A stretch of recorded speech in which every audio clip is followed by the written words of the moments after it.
చదువుతున్నానండి, దయచేసి చూడండి. యేసువారి సమాజ మందిరములలో బోధించుచు రాజ్య సువార్త ప్రకటించుచు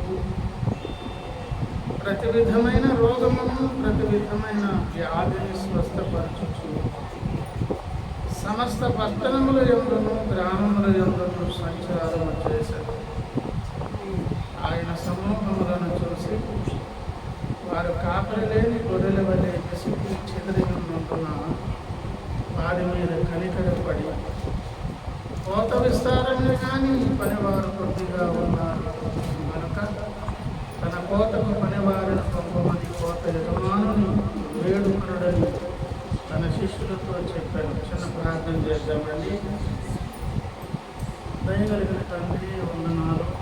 మరోసారి మీ పాదాల చెంతకు వస్తూ చదవబడిన లేఖనం ద్వారా కొద్ది మాటలు మాకు అనుగ్రహించమని దయతో నా మీద మా మీద మీ కనుదృష్టి సారించండి. కనికర సంపన్నుడా, యజమానుని తట్టు దాసుడు, యజమాని రాజు తట్టు దాసురాలు చేతులు చాటి ప్రాధేయపడు విధముగా ప్రభువా ఈ మంచి సమయంలో మీ వైపు చేతులు చాపుతూ ఉండగా దయగలిగిన తండ్రి మాకు అవసరమైన కొద్ది మాటలు అనుగ్రహించి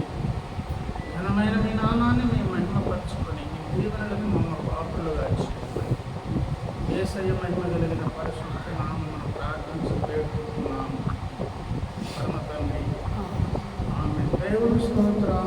హల్లెలూయా. ప్రియమైన దేవుని బిడ్డలారా, చదవబడినటువంటి లేఖన భాగమును గమనించినట్లయితే యేసునాథుడు భూమి మీద తనకు అప్పగింపబడిన బాధ్యతాయుతమైన పని, తద్వారా మానవ జాతికి కలిగే లాభము, విశ్వంలో ఉన్నటువంటి సమస్యను పరిష్కరించే దాని కొరకు త్యాగముతో కూడినటువంటి తన ప్రాణాన్ని మనకు అర్పించే దాని కొరకు ఈ లోకమునకు అవతరించి ఆయన రావడం జరిగింది. ఈ లోకానికి అవతరించి వచ్చినటువంటి యేసునాథుడు ఆయన సమస్త పట్టణముల యందును గ్రామముల యందును సంచారము చేశాను. ప్రతి స్థలములోనికి వెళ్తూ చేస్తున్నటువంటి ఒక పని ఏంటంటే రాజ్య సువార్త ప్రకటించు, దేవుని రాజ్య సువార్త. ప్రియమైన దేవుని బిడ్డలారా, దేవుని రాజ్య సువార్త అనగా దేవుని రాజ్యం మనకు అవసరమైనటువంటి మంచి వార్త. దేవుని రాజ్య పరిపాలన అనేది ఒకవేళ లేకుండా పోతే దాన్ని స్థాపించే దాని కొరకైనటువంటి ఒక మంచి మాట. సువార్త అనగా మంచి మాట, తద్వారా రక్షణ పొందే ఒక భాగ్యం మానవ జాతికి కలుగుతుంది. ఈ రక్షింపబడినటువంటి వారికి పరలోకపు రాజ్యము భాగములు భాగస్వాములుగా చేసి దేవుడే రాజ్యమునకు పరిపాలకుడుగా మారే ఒక కార్యక్రమం. రాజ్య సువార్తను ప్రకటించుతూ రెండవ పని చేస్తూ ఉన్నారు. ప్రతి విధమైన రోగమును, ప్రతి విధమైన వ్యాధిని స్వస్థపరచు. ప్రియమైన దేవుని బిడ్డలారా, భక్తి అనేది కూడా సమాజంలో రెండు రకాలైనటువంటి విధాలుగా సమాజం స్వీకరిస్తుంది. మొట్టమొదటిది ఈ పరలోకము, స్వర్గము, ఇతరత్ర అవన్నీ తర్వాత అండి. ప్రస్తుతానికి నా బ్రతుకు సజావుగా సాగాలి, నాకు ఆహారం, వస్త్రము, నివాసం, నాకు లోటు లేని స్థితి ఉండాలి. కూడు, గుడ్డ, నీడ, ఇది కనీస అవసరత మానవ జాతికి. ఆ తర్వాతనే ఆధ్యాత్మిక చింతన, ఇతరత్ర వేరే వేరే విషయాల మీద దృష్టి పెడతారు. ఈ లోకంలోనికి యేసయ్య వచ్చి తన పరిచర్యలు చేస్తూ ఉండగా రెండు పనులు జరిగిస్తూ ఉన్నారు. అవసరతలో ఉన్నటువంటి మానవ జాతికి ఈ భూ సంబంధమైన జీవితంలో ఏం కావాలి? స్వస్థత, ఆరోగ్యమా, ఆర్థిక సంబంధమైనటువంటి వెసులుబాట, లేకపోతే ఏ రకమైన అవసరతలో మానవ జాతి ఉన్నదో ఆ అవసరము తీరుస్తూనే తన రాజ్య సువార్తను ప్రకటిస్తూ ఉన్నారు. ప్రజలలో మెజారిటీ భాగం ఆధ్యాత్మిక చింతన వెనకకు పెట్టి ప్రస్తుత కాల జీవితంలో ఏదో రకంగా 4 దినాల జీవితం కొనసాగితే చాలు అనేవారు అధిక సంఖ్య. ఇందులో మైనారిటీగా ఉన్నటువంటి కొద్దిమంది అయితే భౌతిక జీవితపు క్షేమంతో పాటు ఈ ఉనికిలోనికి నేను ఎందుకు వచ్చాను, చిన్నపిల్లవాడిని, యవనస్తుడిని పెళ్లి చేసుకుని బ్రతుకాలని బ్రతికి బాధ్యతలు నిర్వర్తించి ముసలి చనిపోయి ఇంతే నా జీవితం, లేకుంటే ఆ పరాత్పరుడైన దేవుడు ఏదైనా ఉద్దేశాన్ని బట్టి నన్ను ఈ ఉనికిలోనికి పంపించారా?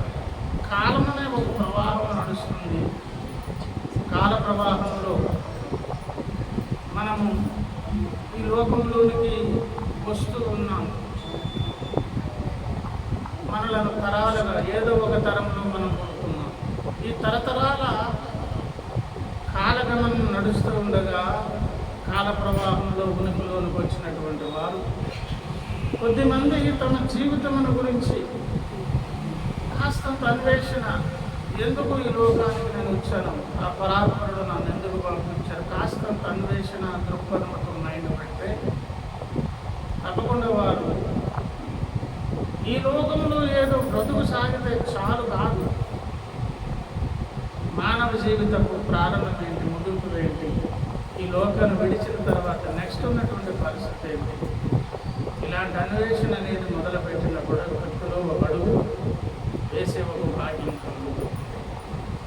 కనుక దేవుడి లోకంలో ఉన్నటువంటి సామాజిక, మానసిక లేదంటే భౌతిక సంబంధమైన అవసరాలతో పాటు నిత్యత్వం మనకు అవసరమైనటువంటి మేలు చేసే దాని కొరకు వచ్చారు ఆయన. ఈ లోకమును కూడా బైబిల్ గ్రంథపు పరిధిలో కానివ్వండి, ఇతరత్ర శ్మశాన వైరాగ్యపు మాటలు కూడా కొన్ని ఉంటాయి. శ్మశానంలో ఉన్నటువంటి వైరాగ్యం అక్కడ చాలామంది మాట్లాడుతారు, ఏం పూసుకుపోతామండి, ఏం పట్టుకుపోతాం, ఒకరి తర్వాత ఒకరు ఈ లోకాన్ని విడిచి వెళ్ళాలి, ఇక్కడ సంపాదించుకున్నది ఏది మనతో పాటు రానే రాదు అని వేదాంతమంతా ఈ వైరాగ్యపు మాటలన్నీ కూడా ఆ శ్మశానం దగ్గర ఉన్నంతసేపు మాట్లాడి ప్రహారీ దాటిన తర్వాత మళ్ళా ప్రతి మనిషి కూడా యాజ్ యూజువల్ లైఫ్ దైనందిక కార్యకలాపాలలో ముందుకు వెళ్తారు. ఆ వైరాగ్యంలో మాట్లాడుతున్న మాటలు ఏంటంటే, ఏదో ఈ లోకంలో బ్రతికి ముగింపు యాత్ర తర్వాత ఉన్నటువంటి స్థితి ఏంటి అనే దాని విషయంలో కాస్తంత శ్రద్ధ పెట్టవలసి అవసరం ఉన్నది. దాని కొరకైనటువంటి సువార్తే యేసయ్య ద్వారా ఈ లోకంలో ప్రకటించబడుతుంది. అలాగే యేసయ్య సంచరిస్తున్నటువంటి పట్టణాలలో, గ్రామాలలోకి వెళ్తున్నప్పుడు జనములు సమూహములుగా, తండోపతండాలుగా ఆయన దగ్గరకు వస్తున్నారు. ఆయన ఏం చేస్తున్నారంటే ప్రతి వ్యాధిని స్వస్థపరచుచు, ప్రతి రోగమును, ప్రతి విధమైన వ్యాధిని ఆయన స్వస్థపరిచే కార్యక్రమం చేస్తున్న సువార్త ప్రకటిస్తూ ఉన్నారు. అలాగే ఈ కార్యకలాపాలు నడుస్తూ ఉన్నప్పుడు ఒక మాట అన్నారు, ఆయన సమూహములను చూసి వారు కాపురి లేని గొర్రెల విసిగి చెదిరి ఉన్నందున వారి మీద కనికరపడి. ఇవన్నీ ఎందుకు చేస్తున్నారంటే దేవునికి కనికరం ఉన్నది. కనికరపడవలసినటువంటి పరిస్థితిలో మానవ జాతి ఉన్నది. ఎట్లున్నది మానవ జాతి అంటే చదువుకున్న లేఖనంలో చెప్పబడింది. అందరూ ఎట్లున్నారంటండి, కాపరి లేని గొర్రెల వరే చెదిరిపోయారు, విసిగిపోయారు. ఆ చెదిరి ఉన్నటువంటి సమాజంను చూసి యేసయ్య కనికరపడ్డారంట. ప్రియులారా, మానవ జాతిని ఎందుకు గొర్రెలతో పోల్చారు అని ఒకవేళ ఆలోచన చేస్తే, ఆ పరమాత్ముడైనటువంటి దేవుడు ఏ ఉదాహరణ, ఏ అలంకార భాష ఏది వాడినా దాని ద్వారా మనకెన్నో పాఠాలు నేర్పించడం అనేది దేవుని ఉద్దేశం. దేవుని గురించి మనం తెలుసుకోవాలి, ఆయన కార్యాలు మనం అర్థం చేసుకోవాలి, ఆయన దైవత్వం గురించి కాస్తంత మనకు అవగాహన కలగాలంటే ఆయన చెప్పే సంగతులు పరలోకానికి సంబంధించినవి, దైవలోకములకు సంబంధించినవి. ఆయన ఆహ్వానం, ఆయన ఇస్తున్నటువంటి పిలుపు ఏమండి, తానున్నటువంటి స్థలమునకు ఆహ్వానం పలుకుతూ ఉన్నారు. మనం చూడని, ఎరుగని స్థలమునకు, మన బ్రతుకులకు, మన మైండ్కి అర్థం కానటువంటి సంగతి ఆయన బోధించేటప్పుడు, చిన్నపిల్లలు కూడా పాఠాలు చెప్పేటప్పుడు ఏవో కొన్ని ఉపమానాలు తీసుకుని మనం ఎలాగైతే బోధిస్తామో అది ఆ వరవడి దేవుని దగ్గర కూడా ఉన్నది. అక్కడ ఉన్నది కనుకనే మనం ఇది నేర్చుకున్నాం. రోమీలకు రాసినటువంటి పత్రిక 1వ అధ్యాయం 20వ వచనములో 19 నుంచి నేను చదువుతున్నాను. ఎందుకనగా దేవుని గురించి తెలియసఖ్యమైనదేదో అది వారి మధ్య విషదమై ఉన్నది, దేవుడు అది వారికి విషదపరిచను. దేవుడు అంటేనే అదృశ్యుడు, మానవ జ్ఞానమునకు అతీతుడు, మనం అర్థం చేసుకోలేము. మన యొక్క జ్ఞాన పరిధి, తర్కపు పరిధి వెలుపల ఆయన ఉన్నారు కనుక మరి తెలియకుండా ఆయన మర్మముగానే ఉండి అర్థం కాకుండా ఉంటే మనకది ఒక క్షోభ, మానసిక క్షోభలా మారిపోతుంది. అలా క్షోభ కాకుండా ఉండాలంటే ఎంతో కొంత మనకు కొంత అవగాహన మహాసముద్రం అనేది ఉన్నది. మహాసముద్రం అంటే మనకు తెలుసు ఏమండి,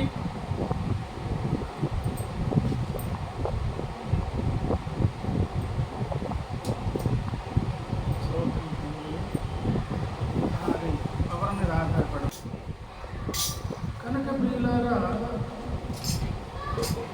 సృష్టికర్త తనను గురించి తను ఏమాత్రం మనకు తెలియజేసుకోకుండా మానవ జాతినే కాదు విశ్వాన్ని అదే పరిస్థితిలో ఉంచారనుకోండి. విశ్వములో ఉన్నటువంటి ఆయా ప్రపంచాలలో ఉన్నటువంటి వ్యక్తిత్వ సౌందర్యం కలిగినటువంటి వ్యక్తులను దేవుడు చేసింది రోబోలను కాదు, మరమనుషులను కాదు.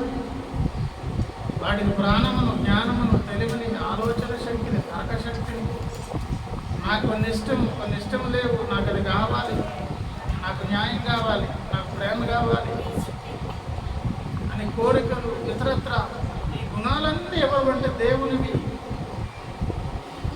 మానవుని కూడా చేసేటప్పుడు దేవుడు తన స్వరూపమందు తన పోలిక చొప్పున చేశారు కనుక అంతర్నిర్మాణం, భాగ్య నిర్మాణం అవన్నీ దేవునికి సంబంధించిన లక్షణాలే. ఆయన అనంత మహాసముద్రుడు, మనమేమో చిన్న చిన్న రేణువు లాంటి ప్రాణులు. కానీ మనకున్నటువంటి ఎమోషన్స్, మనకున్నటువంటి ఇష్టాయిస్తాలు ఇవన్నీ కూడా ఎక్కడి నుంచి వచ్చే లక్షణాలన్నీ కూడా దేవుని గౌరవించి. కనుక వ్యక్తిత్వ సౌందర్యం ఉన్నది కనుక దేవుడు అర్థం కాకపోతే, తను తాను బయలుపరుచుకోకపోతే అదొక క్షోభ, ఒక మానసిక వ్యథ. కనుక దేవునికి తెలుసు కనుక ఒక పని చేశారు. ఎందుకనగా దేవుని గురించి తెలియసఖ్యమైన లేదు, అది వారి మధ్య విషితమై ఉన్నది. దేవుడు అది వారికి విషితం. కొంత తెలిసింది, మహాసముద్రం ఉన్నది. నేను బకెట్తో తేవచ్చు, ఒక బాటిల్లో తేవచ్చు. నా ఇంట్లో ఉన్నది కూడా సముద్రం నీరే, కానీ సముద్రం అంతా తెచ్చుకోలేదు. మహాసముద్రం లాంటి మహాదేవుడు ఆయా వ్యక్తులు వారి వారి స్థాయికి అర్థం చేసుకునేటువంటి శక్తికి అవసరమైనంత మేర తను తాను పరిచయం చేసుకోవాలి. ఎలా అర్థం చేసుకోవాలో చెప్పారు. ఎలా విశదపరిచను అంటే ఇట్లా విశదపరిచను. ఎట్లా? ఆయన అదృశ్య లక్షణములు అనగా ఆయన నిత్య శక్తి, దేవత్వము, జగదుత్పత్తి మొదలుకొని సృష్టింపబడిన వస్తువులను ఆలోచించడం వలన తేటపడుచున్నవి కనుక వారు నిరంతరులై ఉన్నారు. సృష్టించబడిన వస్తువులను, సృష్టిని చూసినప్పుడు, వస్తువును చూసినప్పుడు, సూర్యచంద్ర నక్షత్రాలను చూసినప్పుడు ఏమంటే సముద్రం అందులో జలచరములు, ప్రకృతి ధర్మాలు ఇవన్నీ గమనించినప్పుడు ఎవరు అర్థమవుతారంట? దేవుడు. పంచభూతాత్మక సృష్టిని చూసినప్పుడు దేవుడు అర్థమవుతారు. ఏమండి? సృష్టింపబడిన వస్తువులను చూచడం ద్వారా అలాగ మనకు ఎక్స్ప్లెయిన్ చేయదలుచుకున్నారు ఆయన. ఏమండి? ఆకాశం మీద సూర్యుడు ఉంటారు. ఈ 200 పైచిలుకు దేశాలు ఎక్కడికి వెళ్ళినా ఒక్క సూర్యుడే ఉంటాడు. భారతదేశానికి సూర్యుడు, వేరే దేశానికి ఇంకో సూర్యుడు ఉంటాడు. ఇప్పుడు మనకు అస్తమించినటువంటి ఈ చీకటిలో మనం ఉన్నామంటే ఆల్రెడీ సూర్యుడు ఇంకో ప్రదేశంలో ఉదయించి కొన్ని స్థలాలలో ఏమంటే వేరే వేరే కాల పరిధిలో ఉన్నాడు ఆయన. ఒక సూర్యుడే ప్రపంచమంతా ఉండినట్లుగా. పాఠం ఏంటి? సూర్యుడు చూస్తే మనకు అర్థమయ్యే పాఠం. ఎన్ని లోకాలు ఉన్నా ఈ విశ్వం అనేది ఎంత గొప్పదై ఉన్నా ఈ విశాల విశ్వపు ప్రపంచాలన్నిటికీ నీతి సూర్యుడుగా సృష్టికర్త ఒకే ఆయన ఒక్క దేవుడు అని చెప్పేది. అగ్నిగా పోల్చబడ్డాడు ఆయన, పవిత్రుడు, పరిశుద్ధుడు, కల్మషము లేనివాడు, ఉన్నదానిని పరిహరించేటటువంటి దేవుడు. గాలిగా బోధించబడ్డాడు ఆయన, అదృశ్యరూపుగా ఉంటారు, అందరికీ కనిపించరు. కొంతమంది భక్తులకు దర్శనం ఇస్తారు. గాలి కనిపించదు కనుక లేదు అని మనం అనగలమా? ఏం పీల్చి బ్రతుకుతున్నాం? గాలి పీల్చి బ్రతుకుతున్నాం. మన జీవనాధారం గాలి. సృష్టికర్త కనిపించకపోయినా మన ప్రాణాధారం ఆయన. ఏమని మన బ్రతుకులకు అర్థం పరమాత్మ, మన ఉనికికి కారణం ఆయన, మన భవితవ్యమునకు కారణం ఆయన. ఇలాగ సృష్టింపబడిన వస్తువులను చూచుట వలన ప్రాణాధారం నీవే వినకపోతే చచ్చిపోతాం. దేవుని మాటలు వినకపోతాయి, దైవ గ్రంథం చదవకపోతే, భక్తి చేయకపోతే, ఆయనతో సమాధాన పడకపోతే, సాహసర్యం చేయకపోతే చచ్చిపోతామండి. ఏమండి, ఇలాగ సృష్టించబడిన వస్తువులు చూసే దాన్ని బట్టి మనకేం నేర్పదలుచుకున్నారు ఆయన అదృశ్య లక్షణాలు, దైవత్వము, ఆయన నిత్య శక్తి, ఆయనకున్నటువంటి సౌందర్యవంతమైన లక్షణాలు. అలాగే నేర్పించే పరిధిలోనే మానవ జాతిని ఏమని పిలిచారు? ఏమండి, మానవ జాతిని ఇక్కడ పిలిచారు, వారు కాపరి లేని గొర్రెల వలె. గొర్రెలతో మానవ జాతిని పోలుస్తూ దేవుడు అన్నమాట ఏంటంటే, గొర్రె అయి ఉంటే తప్పకుండా దానికి ఒక కాపరి కంపల్సరిగా, గొర్రెల మందు ఉన్నది కనుక ఏముండాలి? కాపరి ఉండాలి. ఎందుకో తెలుసా? ఇతర ప్రాణి జంతువులలో లేనటువంటి ఒక ప్రత్యేక లక్షణం ఆ గొర్రెకు ఉన్నది. ఇతర జంతువులు మనం పెంచవచ్చు, మేపి వాటిని ఇంటి దగ్గర పెట్టుకొని వాటి ఏమండి అలా పొలాలకు తీసుకువెళ్ళి మేత మేపించి మళ్ళీ తీసుకొచ్చి వాటిని మనం పెంచుకోవచ్చు.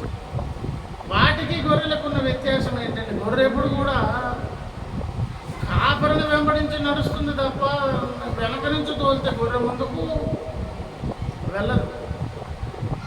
గొర్రెలతో దేవుడు మానవ జాతిని పోలుస్తూ, గొర్రెలాగైతే ముందున్న కాపరిని వెంబడించడం తప్ప ముందు అడుగు వేసే శక్తి, జ్ఞానం, తెలివి దానికి లేదు అని ఒక పాఠం నేర్పిస్తూ, మానవ జాతి దేవునితో సమాధానాన్ని కోల్పోయినప్పుడు, దేవుని ఆజ్ఞను అతిక్రమించి దోషులైనప్పుడు జరిగిన నష్టం ఏంటో తెలుసా?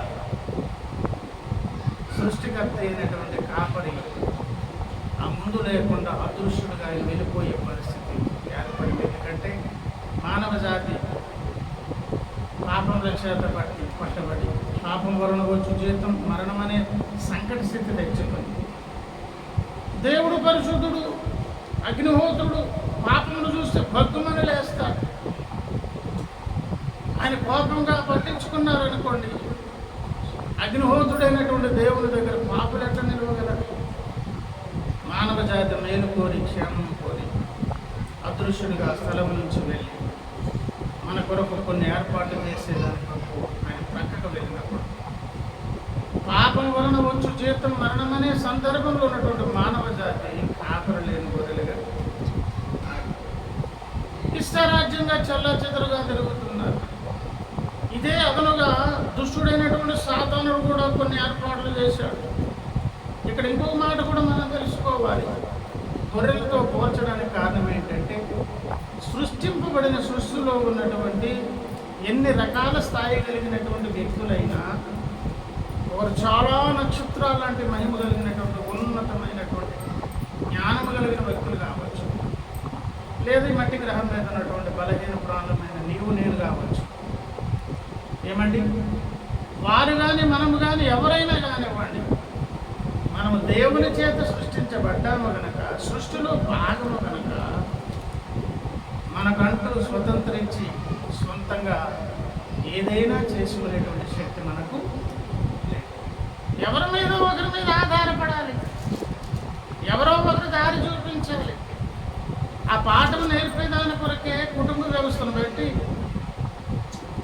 పిల్లలు యవనస్తులే భార్యాభర్తలుగా కాపురం చేసి పిల్లలు కన్నప్పుడు ఆ బిడ్డల యోగక్షేమాలు జాగ్రత్తగా పట్టించుకొని విద్యాబుద్ధులను నేర్పించి ఈ దేశానికి మంచి పౌరులుగా తీర్చేదాని వారి పని వారు చేస్తారు. స్కూల్స్లో వేసి అక్కడ నేర్పిస్తారు. ఏమండి, భక్తి కలిగినటువంటి ఏమండి ఆరాధన స్థలాల్లో నేర్పిస్తారు. మెట్టుకైతే ఈ క్రమశిక్షణ అంతా నేర్పించడం ద్వారా దేశానికి ఆ పౌరులు ఏమవుతారు? మంచి పౌరులు అవుతారు. ఒక వ్యక్తి మంచి పౌరుడు అయ్యాడు, దేశానికి మనకి వచ్చాడు అని అంటే వానికి వాన్ తయారు కాలేదు. ఎవరు తయారు చేశారు? పుట్టిన దగ్గర నుంచి తల్లి, తండ్రి, గురువు, దైవం అన్నారు. అందుకు ఒక సిస్టమ్ ఏర్పాటు చేశారు. పశుదేవుడు కాదు, తల్లి, తండ్రి, గురువు, దైవం.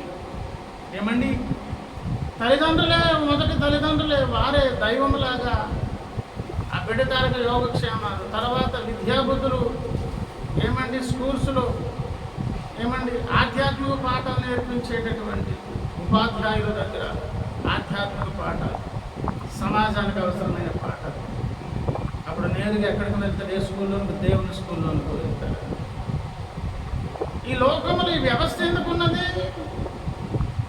ఈరోజు ఇంత గొప్ప వ్యక్తిగా ఈయన పేరుగాంచాడంటే ఆయనకు ఆయన తయారు కాలేదన్నా. దాని వెనకున్న ప్రాసెస్ ఏంటి? కన్న తల్లి దగ్గర మొదలుకుని దేవుని వరకు ఎంతోమంది ఆ శిల్పాన్ని చెక్కితే ఇప్పుడు మనమందరం ఆనందించే విధంగా ఒక అద్భుతమైన ఒక శిల్పంగా వ్యక్తి చెక్కబడ్డాడు. దేశానికి ఉపకారం మేలు చేశారు. అలాగే సృష్టిలో ఉన్నటువంటి ప్రతి వారు కూడా స్వతంత్రించి ఏమీ చేయలేరు. వారికి ఎవరి దిక్కు చెప్పండి? ఆ సృష్టికర్తే ఆధారం కావాలి. పాపమును బట్టి సృష్టికర్త దూరం అయితే ఇదే అదనుగా దుష్టుడు ఒక పని చేశాడు. ఎన్నో ఏర్పాట్లు చేశారంట. యోహాను సువార్త 10వ అధ్యాయం 10వ వచనం మనం గమనిస్తే, దొంగతనమును, హత్యను, నాశనమును చేయుటకు వచ్చును కానీ మరి దేనికి రాడు. దొంగ అంటేనే వాడు ఏం చేస్తాడండి? ఏమండి? దొంగతనము చేస్తాడు, హత్య చేస్తాడు, నాశనము చేస్తాడు. 12వ వచనం, జీతగాడు గొర్రెలకు కాపరి కాడు కనుక గొర్రెలు తనవి కానందున తోడేలు వచ్చుట చూచి గొర్రెలను విడిచిపెట్టి పారిపోతుంది. తోడేలు ఆ గొర్రెలను పట్టి చెదరగొట్టుతుంది. మానవ జాతి దేవునికి దూరమై చెదిరి ఇంకొక మాట ఉన్నది, విసిగి. ఎందుకు విసిగిపోయారంటే తృప్తి అయినటువంటి జీవితం మానవ జాతిలో ఎవరికి లేదండి.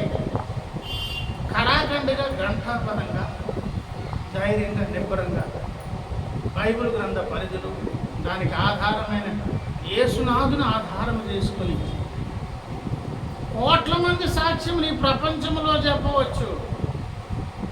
నా ధైర్యం నాకు భక్తి ద్వారా కలిగింది. నా యేసు ద్వారా ఈ దుర్వ్యసనము నుంచి బయటపడ్డా. నాకు ఒక నిరీక్షణ వచ్చింది. గత కాలమునకు ప్రస్తుత కాలమునకు వ్యత్యాసం యేసునాథుని వలన కలిగిందని చెప్పిన వరకు కోట్ల మంది ఉన్నారు ఈ భూమి మీద. ఈ భక్తి నీకు ధైర్యం పుట్టిస్తుందంటే పుట్టిస్తుంది ఎక్కడో తెలుసా? ఈ లోకానికి అవతరించి వచ్చినటువంటి యేసయ్య దగ్గరకు వచ్చినప్పుడే ఆ స్పష్టత కలుగుతుంది. కోట్ల మంది సాక్ష్యాలండి.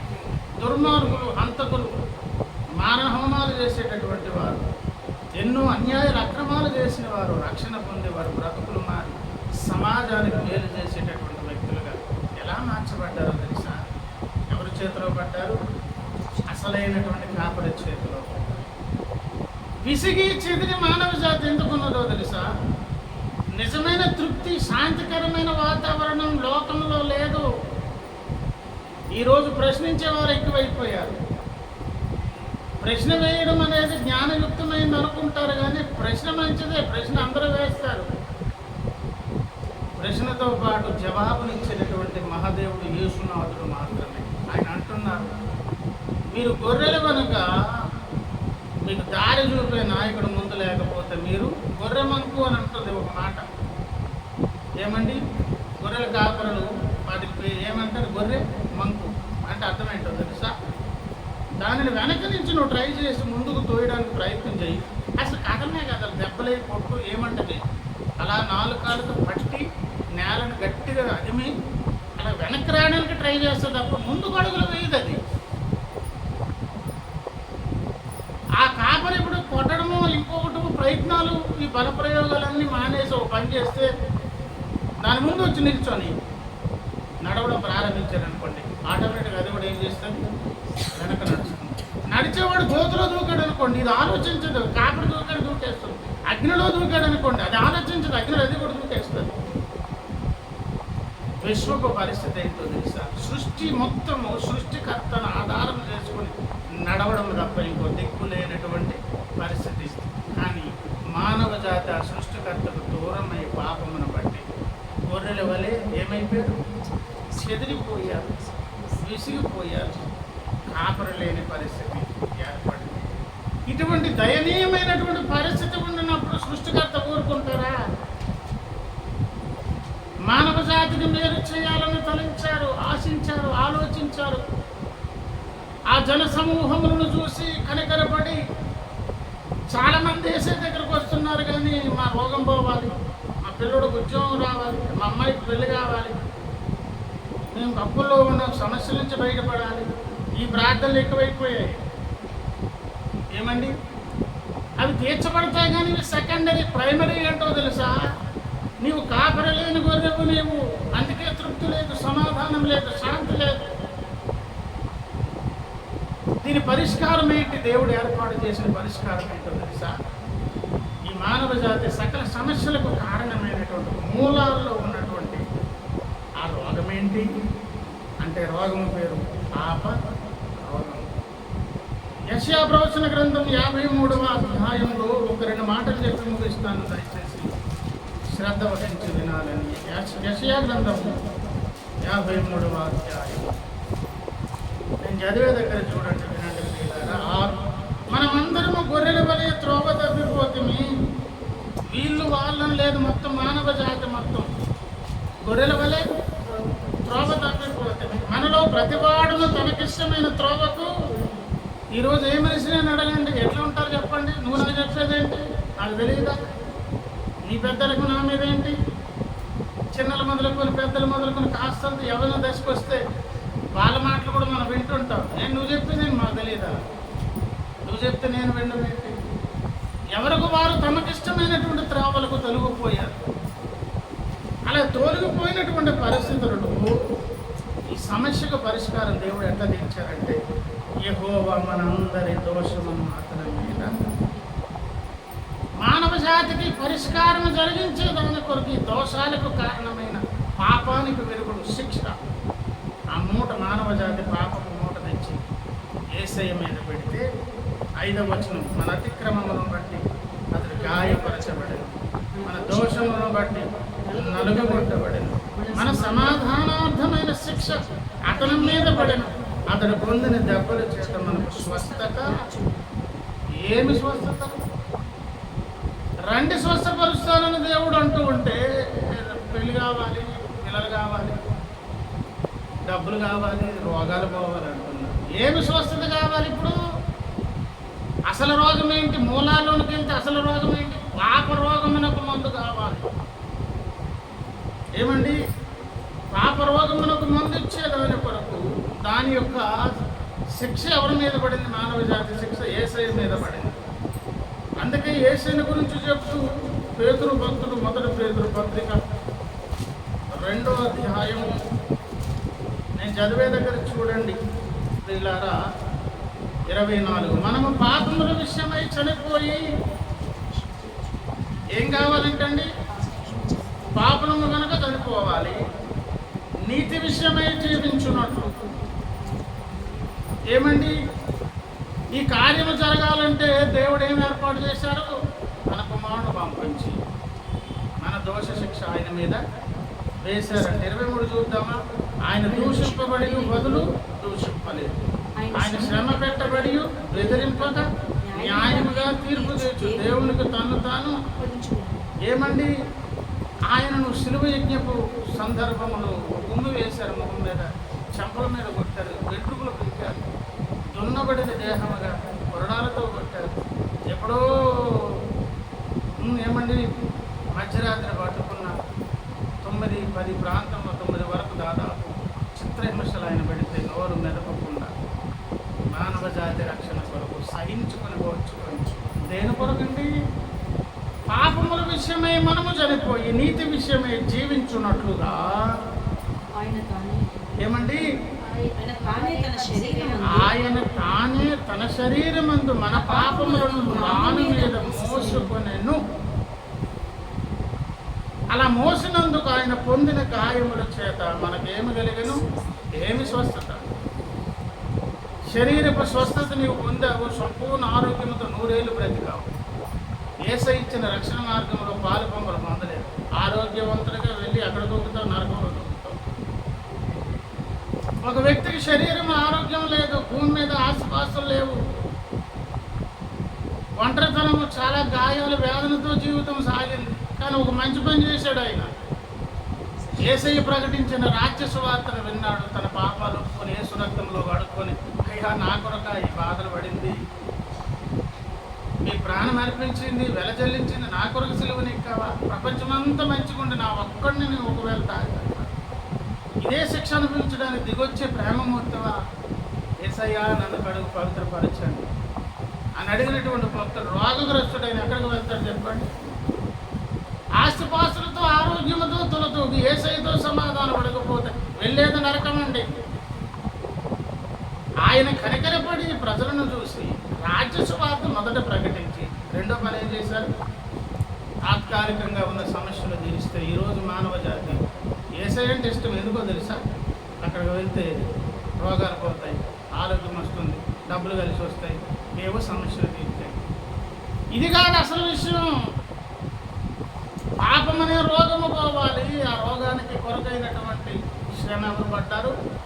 యేసయ్య సిలువలో శ్రమపడి మన కొరకు వెల చెల్లించారు. 25వ వచనం, మీరు గొర్రెల వలె దారి తప్పిపోతుంది కానీ ఇప్పుడు మీ ఆత్మ దేవుని స్తోత్రం హల్లెలూయా. ఏమి కాపరి? పాపి అయిన మనుషుడు ఆత్మ నరకానికి పోతుంది. ఆత్మని కాపరిగా ఎప్పుడు మారిపోయాడినా?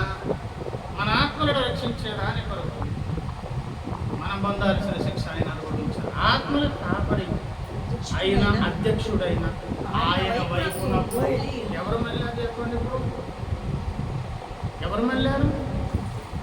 రాజ్య సువార్తను విని అంగీకరించి నా కొరకు శ్రమ పడ్డావా ప్రభు?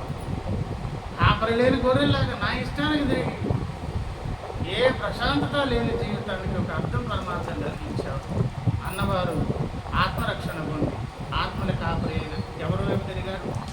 యేసయ్య వైపు తిరిగారంట. ఎట్లా తిరిగారంటే రోమీలకు రాసినటువంటి పత్రిక 10వ అధ్యాయము 9వ వచనం, యేసు ప్రభువు అని నీ నోటితో ఒప్పుకొని దేవుడు మృతుల్లో నుండి ఆయన లేపినని నీ హృదయమందు విశ్వసించిన ఎడలా ఎంత సింపుల్ అండి. నీవు రక్షణ కార్యక్రమం కొరకు దేవుడు ఏర్పాటు చేసింది అంత సులువైన మార్గం అండి. యేసయ్యా నీవు నా కొరకు చనిపోయావా అని సువార్త నమ్మి హృదయంలో విశ్వసించి ఆ పాపాలు నోటితో ఒప్పుకొని యేసునామంలో బాప్తిసం పొంది ఏమండి అక్కడ కొన్ని మాటలు చెప్పారు చూడండి.